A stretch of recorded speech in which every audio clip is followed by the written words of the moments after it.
شروع اللہ کا نام لے کر جو بڑا مہربان نہایت رحم والا ہے۔ صاد، قسم ہے قرآن کی جو نصیحت سے پر ہے کہ تم حق پر ہو، مگر جو لوگ کافر ہیں وہ غرور اور مخالفت میں پڑے ہیں۔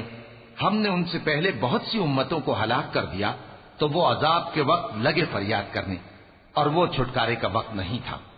اور انہوں نے تعجب کیا کہ ان کے پاس انہی میں سے ایک خبردار کرنے والا آیا، اور کافر کہنے لگے کہ یہ تو جادوگر ہے جھوٹا، کیا اس نے اتنے معبودوں کی جگہ ایک ہی معبود قرار دے دیا؟ یہ تو بڑی عجیب بات ہے۔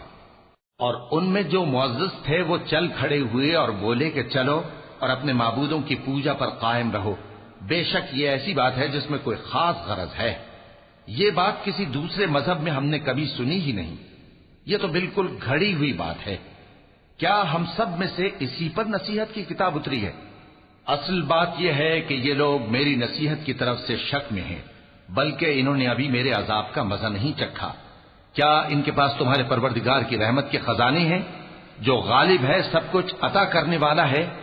یا آسمانوں اور زمین اور جو کچھ ان میں ہے ان سب پر انہی کی حکومت ہے؟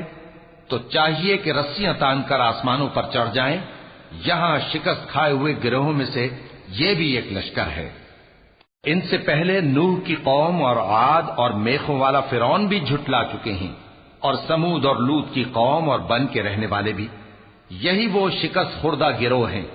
ان سب نے پیغمبروں کو جھٹلایا تو میرا عذاب ان پر آ واقع ہوا، اور یہ لوگ تو صرف ایک زور کی آواز کا جس میں شروع ہونے کے بعد کچھ وقفہ نہیں ہوگا انتظار کرتے ہیں، اور کہتے ہیں کہ اے ہمارے پروردگار، ہم کو ہمارا حصہ جلدی سے حساب کے دن سے پہلے ہی دے دے۔